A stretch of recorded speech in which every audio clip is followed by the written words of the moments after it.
નું નામ આજે જે વિરોધ કરવામાં છે એ બાબતે શું કે વિરોધ કરતાં પણ દુઃખ વધારે છે, પરંતુ પબ્લિકનો ગુસ્સો એ પાકિસ્તાન ઉપર અને આતંકવાદીઓ પર છે.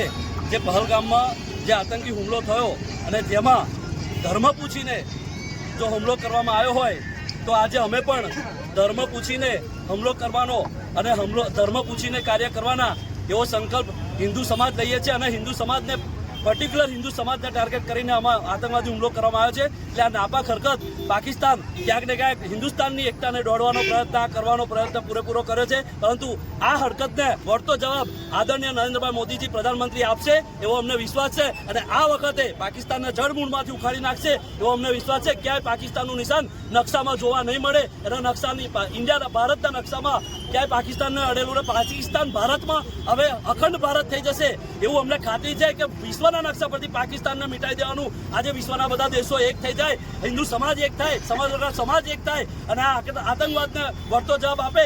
કેમ કે હિન્દુ ધર્મ પૂછીને આતંકવાદીઓએ હુમલો કર્યો છે અને આ વખતે પાછી પાની નહીં કરે, સાખી નહીં લેવાય. અને આ વિરોધ એ માત્ર સ્થાનિક વિરોધ છે, પરંતુ જ્યારે અમારી સરકાર ભારત સરકાર જ્યારે આદરણીય નરેન્દ્રભાઈ મોદીજી વળતો જવાબ લેશે ને ત્યારે પાકિસ્તાનને ખબર પડશે કે ભારત શું છે, હિન્દુસ્તાન શું છે.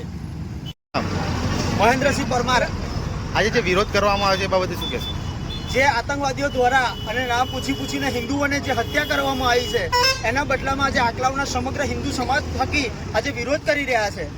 અને આવનારા સમય માટે અમે મોદીજી અને અમિત શાહજીને એક જ વિનંતી કરીએ છીએ કે જરૂર પડે તો દર મહિને અમે ફંડ આપવા તૈયાર છે, પણ આતંકવાદી અને આતંકવાદીઓને પાકિસ્તાનને ખતમ કરો અને પૂરો કરો. દર મહિને 6 મહિને અમારા હિન્દુઓની જે હત્યા થાય છે એ હવે બંધ થવી જોઈએ. દર મહિને જોઈતા હોય તો અમારા પગારમાંથી અમે ફંડ આપવા માટે તૈયાર છે. સમગ્ર હિન્દુ સમાજ તમારી સાથે છે, પણ આતંકવાદ અને પાકિસ્તાનને ખતમ કરો.